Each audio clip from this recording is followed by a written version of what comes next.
Merci.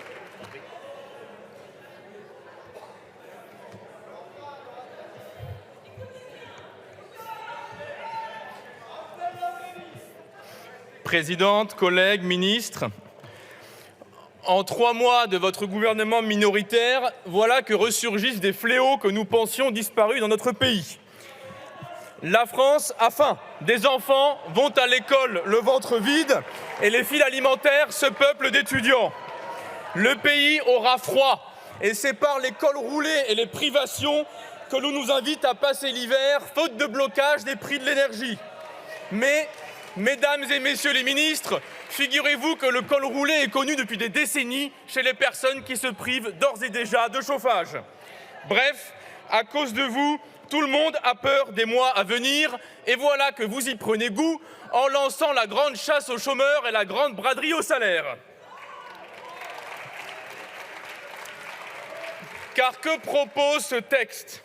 Rien de moins que d'accorder au gouvernement les pleins pouvoirs pour gérer l'assurance chômage en signant des décrets sans plus revenir devant nous ni devant les syndicats. C'est une habitude. Depuis désormais 4 ans, vous avez limité le pouvoir des négociateurs paritaires. Vous avez substitué la volonté de Jupiter à tout espace de négociation. Vous n'avez même pas envoyé la lettre de cadrage obligatoire aux partenaires sociaux pour le 1er juillet. La prochaine fois, appelez-nous, on vous fournira l'annuaire si l'adresse est perdue. Vous avez donc créé de toutes pièces une soi-disant urgence en sabordant les négociations collectives. Bref, vous tordiez le bras depuis 4 ans à tous les partenaires sociaux du pays. Ce soir, vous proposez directement de leur déboîter l'épaule.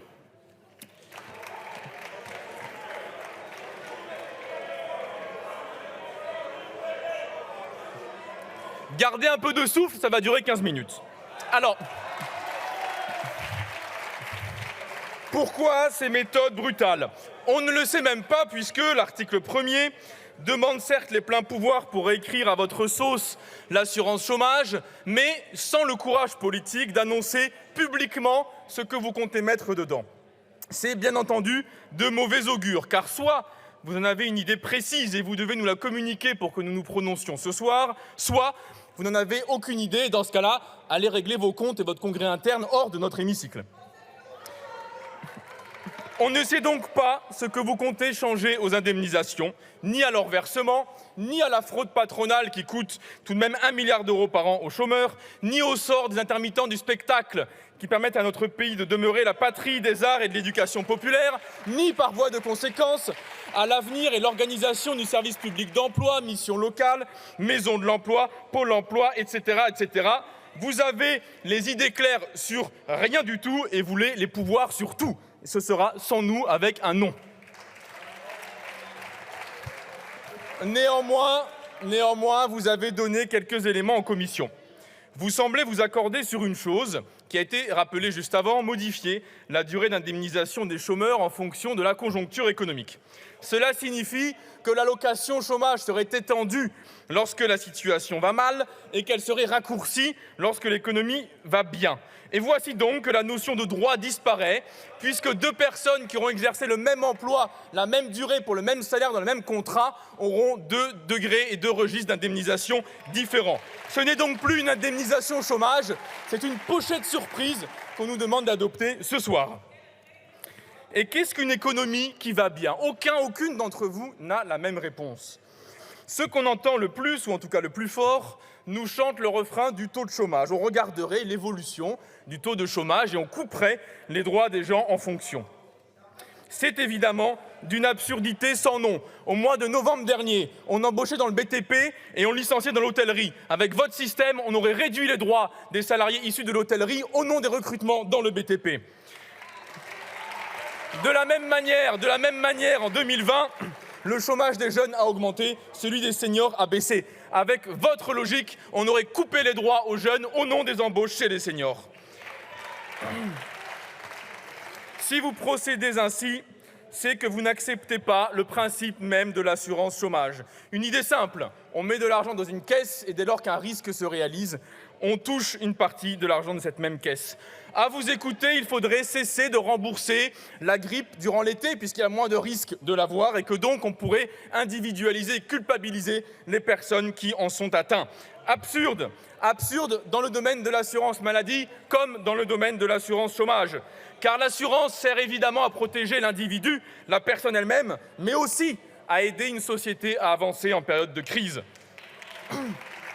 L'assurance chômage n'est pas qu'un secours pour la personne qui se retrouve privée d'emploi, c'est aussi l'assurance et la sécurité pour la boulangère ou le fleuriste que même en temps de crise, quelqu'un vienne faire tourner la boutique en achetant ses produits. Il y a donc toujours des bénéfices sociaux à l'assurance dans tous les cas. Ce qui est également scandaleux dans ce projet, c'est que tout le monde, demain, aura intérêt au malheur d'autrui. Si mon allocation chômage remonte, lorsque le chômage augmente, eh bien ma situation s'améliore quand mon voisin perd son emploi. Voici votre société, celle où l'on souhaite la mise au chômage du voisin de palier, celle où chacun doit souhaiter le pire aux autres et celle où on met hors jeu toutes les solidarités fondamentales qui nous ont permis de faire peuple et de faire société.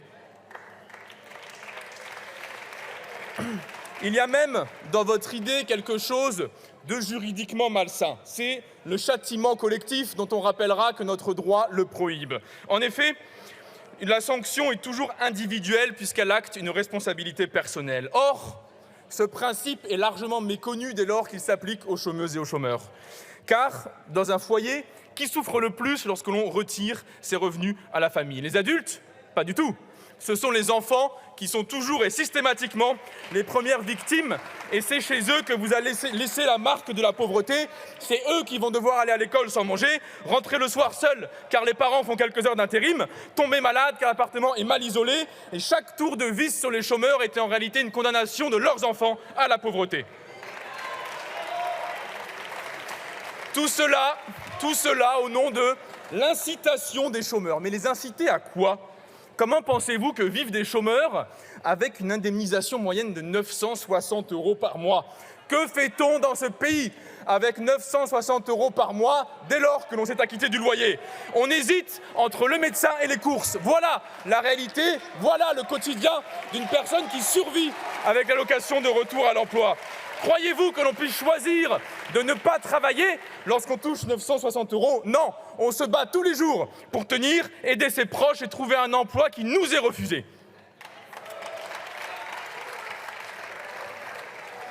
D'autant que vous enterrez les emplois et vous les enterrez à la chaîne. D'abord, votre réforme des retraites qui vise à maintenir plus longtemps en poste des personnes et ainsi empêcher les jeunes de pouvoir accéder à des emplois qui seraient libérés. Ensuite, vous participez délibérément aux plans sociaux qui parsèment le pays. 1 million de CDI ont été rompus au premier trimestre de cette année, 25% de plus que lorsque vous êtes arrivé en 2017 au pouvoir. Et les liquidations récentes à Scopelec, Camaïeu, Cargill, Nidec, Compin, Weil montrent que vous abandonnez les gens, même lorsque l'État est actionnaire, et vous allez maintenant leur couper les aides pour les punir de vos propres turpitudes. Car parlons-en des emplois que vous voulez obliger les chômeurs à reprendre en coupant les fonds. J'ai été voir ce matin, on a déjà eu des échanges de ce type en commission, j'ai été voir ce matin Pôle emploi dans la circonscription pour regarder un petit peu les types d'offres qui étaient proposées, suggérées aux demandeuses et demandeurs d'emploi à Toulouse et Blagnac. Alors, du côté des offres traitées par les conseillères et les conseillers, tout est carré, les emplois sont honnêtes, ils sont dignes, le plus souvent en CDI, les rémunérations sont affichées et légales. Mais du côté des offres déposées sans passer par les conseillers Pôle emploi, c'est la kermesse patronale. J'ai avec moi quelques exemples que je donnerai avec plaisir à tous les collègues et toutes les collègues présents aujourd'hui. Mon préféré est sans doute cette offre d'un CDD de 6 mois, 35 heures payées entre 400 et 2000 € chaque mois. J'aime bien également le CDI, 15 heures par semaine sur 6 lieux de travail différents. On pourrait penser à l'emploi tiers-temps payé au SMIC avec des coupures de 7 heures chaque jour. Ou encore cet intérim de 36 mois pour un poste de soudeur à l'arc électrique. En dépit de tout cela, en dépit de ces dossiers à se faire étouffer un inspecteur du travail, les 2/3 des allocataires de l'assurance chômage parviennent à travailler durant leur indemnisation. Mais Mais près de la moitié d'entre elles et d'entre eux reprennent une activité moins bien payée que celle qu'ils avaient avant. Le chômage en France sert donc d'armée de réserve pour transformer une partie de la classe moyenne en salariés pauvres et empêcher les salariés pauvres de s'élever au niveau de la classe moyenne. Tout cela alors qu'une augmentation du SMIC permettrait à la fois de se projeter vers des emplois mieux payés et d'abonder financièrement les caisses de l'Unédic. Quant à la philosophie générale du projet, elle n'a ni queue ni tête. Vous venez nous expliquer que les allocations seraient un obstacle au retour à l'emploi. Mais c'est le contraire. Dans ce pays, c'est bien grâce aux allocations que l'on retrouve un emploi. C'est grâce aux allocations que l'on fait le plein pour aller voir d'anciens collègues. C'est grâce aux allocations que l'on achète un billet de TER pour se rendre à l'entretien d'embauche. C'est grâce aux allocations que l'on peut s'habiller pour se sentir en confiance au forum de l'emploi. Ce sont tous ces petits gestes d'accès à l'emploi que vous tentez d'abattre avec vos projets de raccourcissement des allocations chômage. En effet, il n'y a pas d'opposition entre le travail et les allocations. Il n'y en a d'ailleurs jamais eu. L'un est l'envers de l'autre. C'est le travail qui permet l'accès aux allocations, puisqu'il faut avoir cotisé pour être éligible aux indemnités chômage. Et c'est l'indemnité chômage qui permet le retour au travail en prenant le temps d'identifier un poste digne et convenable. L'allocation chômage n'est donc qu'un moment du salaire entre deux postes qui nous appartient et dont nous ne nous laisserons pas dépouiller ce soir. Car c'est peut-être le plus absurde dans le projet qui nous est présenté. C'est qu'il vient même empêcher des chômeuses et des chômeurs de retrouver un emploi. Réduire la durée d'indemnisation des allocataires a toujours 3 types de conséquences. D'abord, vous bloquez les projets de formation, le temps nécessaire pour les choisir et le réaiguillage qui est associé. Deuxièmement, vous conduisez les chômeurs à choisir, à accepter, à être contraints de s'orienter vers des emplois plus précaires qui les conduisent donc logiquement à se réinscrire plus vite à l'assurance chômage, venant grever ainsi son budget. Troisièmement, en imposant aux chômeuses et aux chômeurs de postuler à tout ce qui passe, vous surchargez les employeurs de CV bien trop nombreux pour pouvoir être examinés, ce qui en amène toujours, dans tous les pays où ça a été testé, un grand nombre, à se retirer du service public d'emploi, à cesser toute coopération avec lui, et notamment parmi les employeuses et employeurs les plus soucieux du Code du travail. Bref, vous raccourcissez les indemnisations, vous allongerez le chômage, vous créerez des pauvres par milliers.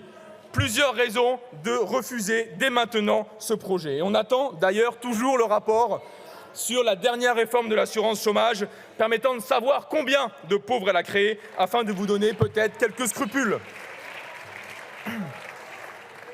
Pour conclure, je voudrais souligner le caractère extraordinaire de la discussion, mais je vais peut-être prendre 30 secondes de plus.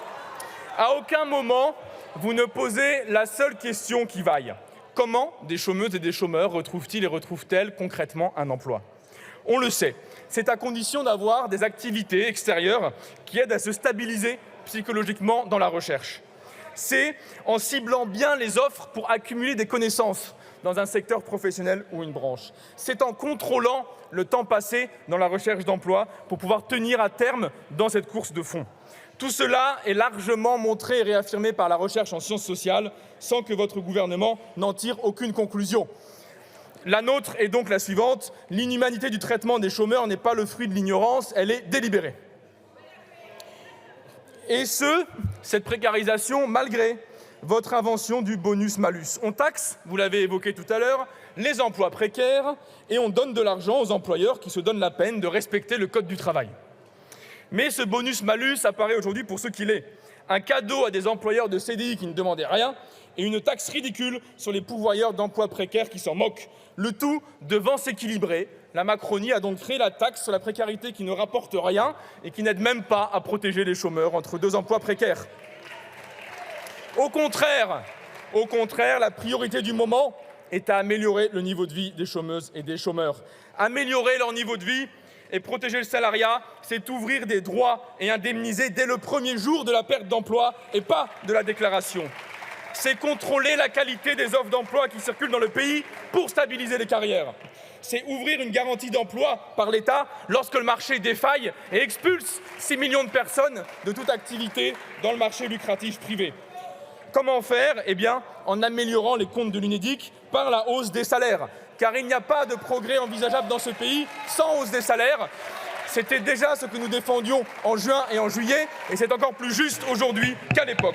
En fin de compte, puisque votre projet est brutal, sa méthode inadmissible, son contenu encore trop flou mais déjà trop dangereux, et que nous n'avons strictement aucune confiance en vous, nous demandons le rejet de ce texte.